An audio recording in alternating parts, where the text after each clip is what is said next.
Olá, quarto ano, tudo bem? Na nossa aula de hoje falaremos sobre os protozoários. Pegue o seu livro de ciências e abra na página 32. Vamos lá? Os protozoários constituem o grupo de organismos vivos com algumas características bastante peculiares.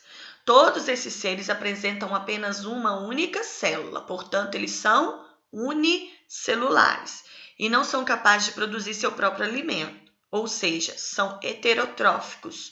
Então, o que são organismos heterotróficos? Aqueles que não são capazes de produzir o seu próprio alimento. Onde eles vivem?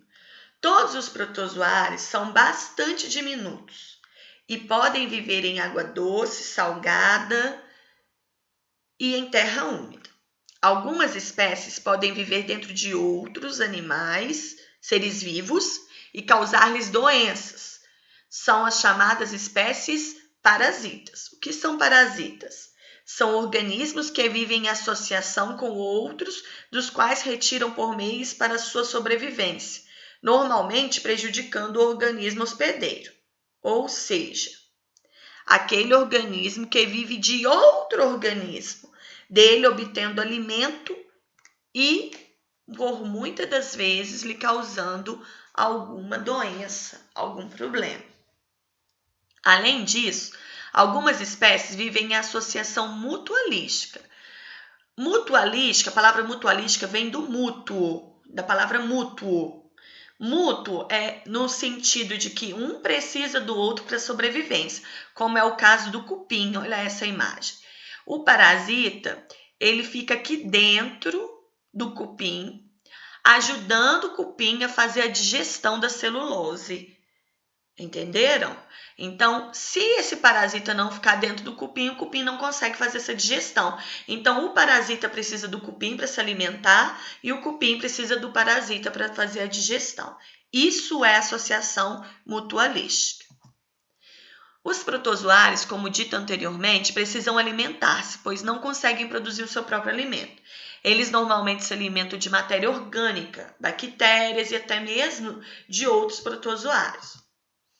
Eles apresentam uma grande quantidade de formato e estruturas locomotoras diferentes.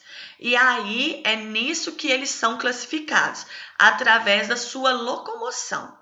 Nós temos os pseudópodes, os flagelados, os ciliados. E também nós temos os esporozoários. Porém, não vamos falar sobre os esporozoários. Vamos ficar mais nos ciliados, flagelados e nos pseudópodes, que são os protozoários, os tipos de protozoários que o seu livro está abordando, ok?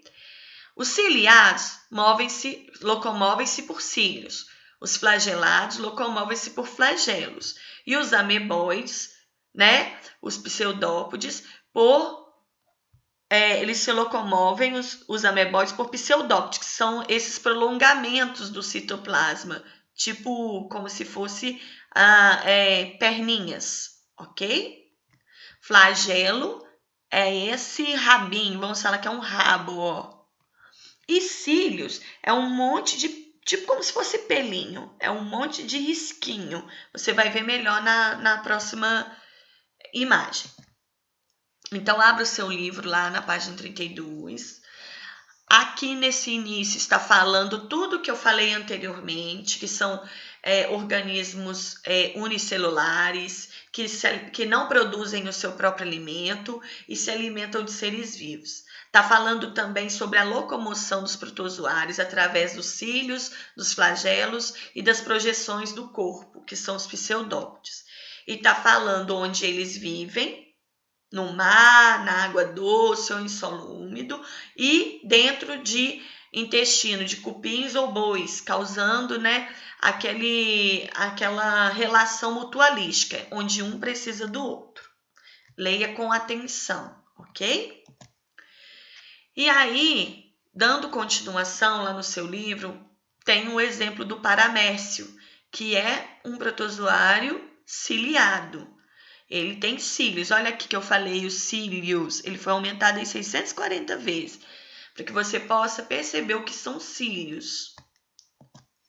Temos também o tripanossomo, e ele é um protozoário que causa doença de Chagas, quando o inseto pica o ser humano e transmite para a célula sanguínea a doença de Chagas. Transmite o protozoário tripanossomo que vai causar a doença de Chagas. Olha aqui o flagelo dele. E temos também a ameba, né? Como que ela se locomove? Projetando o corpo, julgando o corpo através desse citoplasma dela, desse formato do citoplasma.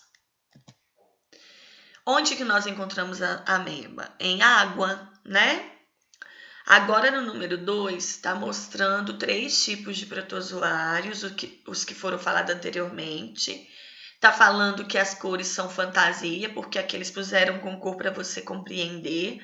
Não significa que o protozoário tem essa cor. E está perguntando qual dos protozoários acima se locomove pelo batimento de cílios. Na hora que você responder, não responda apenas qual letra, responda qual tipo de protozoário que é. Você já consegue responder através da explicação. Exemplifique que tipo de protozoário é. Na letra B, como ele se locomove. O protozoário da imagem B, explique o que é esse protozoário e como ele se locomove e quantas células tem cada protozoário das imagens. Você já consegue responder com essa explicação. Aqui nós temos, né, um texto, você vai ler com calma, um texto falando sobre as relações benéficas e as maléficas. Benéficas é o que faz bem para os seres vivos e as maléficas é o que faz mal. Então, o que pode fazer? Que os protozoários eles se alimentam de bactérias e fungos. E aí ajuda no controle, porque nós não aprendemos que existem bactérias e fungos que fazem mal para os seres humanos, para os seres vivos também. E nós temos também os protozoários que são utilizados no tratamento de esgoto para limpar a água que nós bebemos, para purificar a água. E temos também os protozoários que causam doenças. Por exemplo, um que é transmitido através do mosquito, que pode causar a malária. E temos também o que é transmitido através do alimento contaminado ou da água contaminada, que é a ameba. E aí, logo em seguida, vem 3 imagens mostrando um tipo de doença, um tipo de protozoário que transmite doença para o cão. Ele é transmitido através do carrapato, o carrapato é o transmissor. Ao picar o cão, esse protozoário, ele vai para a célula sanguínea e causa a doença babeciose. Aqui tá, babeciose, que é uma doença transmitida pelo carrapato, ok? Após a leitura do texto da página 33, temos o exercício número 3. Você vai ler falando sobre a giardia e vai responder. A giardia é um organismo formado por uma ou muitas células. Vamos pensar que ela é um protozoário. Qual que é a característica do protozoário? E como você acha que é possível prevenir a giardíase, que é a doença causada pela giardia, ok? Lembrando que nós estamos em período de coronavírus. O coronavírus é um vírus, não é um protozoário, mas nós estamos tomando medidas para prevenção. Quais são as medidas? Lavar as mãos, higienizar, passar álcool gel, né? Chegou da rua, tirar a roupa, não entrar para dentro de casa com a roupa que foi na rua, usar máscara. Então, para a giardia não ser transmitida, quais tipos de coisas que você pode tomar, quais tipos de atitudes que você pode tomar para que essa doença não venha acontecer na sua vida, não venha te contaminar.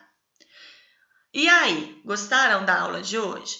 Façam os exercícios das páginas 32 e 33, que eu acabei de explicar. E para fixar o conteúdo, façam também os exercícios das páginas 12 a 14 do caderno de atividades. Na próxima aula estaremos ao vivo, fazendo a correção e tirando dúvidas. Teve dúvida, peça a um adulto. Se o adulto não souber te explicar, na próxima, anote em seu caderno e na próxima aula eu tiro essa dúvida para você, ok? Uma tonelada de amor. Bons estudos. Um grande beijo. Tchau, tchau.